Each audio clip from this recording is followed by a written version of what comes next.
J'aime rencontrer les gens et j'aime que les gens puissent avoir un choc dans une salle de spectacle. Je viens du Creusot, d'une petite ville ouvrière en Saône-et-Loire. Et mon parcours a été très simple en fait. Après avoir été à Saint-Étienne faire mes études, j'avais eu un peu une révélation. Je trouvais qu'on était trop peu nombreux à découvrir le théâtre. Et j'avais pas envie d'être comédienne. Ça, c'était clair. Mais par contre, j'avais envie d'emmener avec moi plein de personnes pour découvrir des artistes sur scène. Et donc, j'ai fait des études pour ça. Et puis, très vite, j'ai été embauchée à 22 ou 23 ans dans une scène nationale où j'y suis restée une dizaine d'années. Et puis après, j'ai postulé ici pour les scènes du Jura.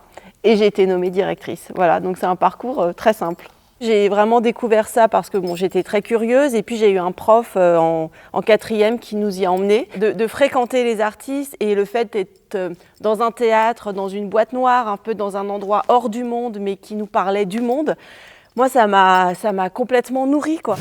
Avant le spectacle de cet après-midi 14h15. Donc on est prêt. Donc là ils sont en réglage. Ouais. Bienvenue. Merci. Bonjour, tout va bien? Ben oui, très content d'être ici. Bonjour. Virginie, je suis la directrice. Bienvenue. Les scènes du Jura, en fait, ce sont des lieux dans le département, 7 au total, qui proposent de voir des spectacles. Et puis après, notre mission, c'est d'aider des artistes à créer des spectacles. Donc on met à disposition nos plateaux de théâtre. C'est le cas il y a quelques mois avec le rappeur Kerry James.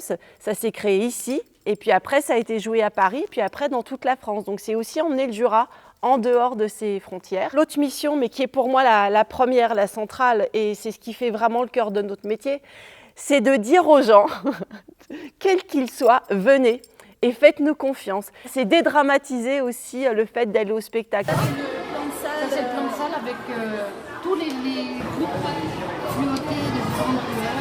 Donc il y a 450 enfants, 400 personnes.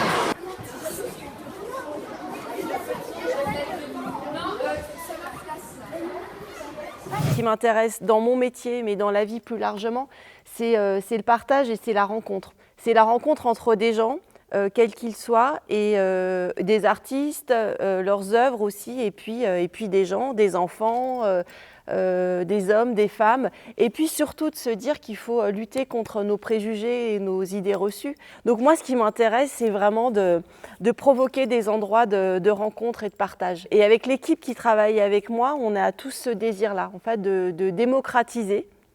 Je trouve que c'est vraiment le mot, démocratiser l'art et la culture, et se dire c'est pour vous. Vous pensez que c'est pas pour vous, mais c'est pour vous. On est réunis aujourd'hui dans le cadre des ateliers qui ont été mis en place avec les musiciennes de la compagnie Inouï. On va voir la restitution du travail qui aura été fait avec vous, et je crois que vous allez être aussi un peu des participants et des musiciens et musiciennes de cet après-midi. Ce qui est important, c'est de se dire aussi qu'on peut faire un métier comme le nôtre, qui est un métier de passion. On pourrait très bien sortir tous les soirs, 7 jours sur 7, et commencer le matin à 9h et terminer à minuit. Et donc la famille, les enfants permettent de nous cadrer. Je pense que c'est important de montrer à ces enfants qu'on peut s'éclater dans son métier, que c'est un métier qui nous nourrit. C'est une façon d'être au monde aussi, d'être ouverte, curieuse. Alors effectivement, je ne suis pas disponible 24 sur 24, mais néanmoins, je leur apporte autre chose. On est peu de directrices en France. Il y a quelque temps, on n'était que 20%. On peut être une femme jeune et avoir une vie de famille en faisant ce métier-là. Il suffit juste de bien s'organiser. Je suis arrivée, j'étais jeune directrice de 36 ans. Je sentais un peu une résistance, quoi. Et il fallait faire ses preuves. Et ce qui est formidable, c'est qu'on a fait nos preuves, qu'on a obtenu le label Scène nationale, et puis que petit à petit, les gens nous ont fait confiance, les spectateurs nous ont fait confiance, et les élus et les relais, et que voilà, je me sens un peu adoptée ici. Enfin voilà, je m'y sens bien.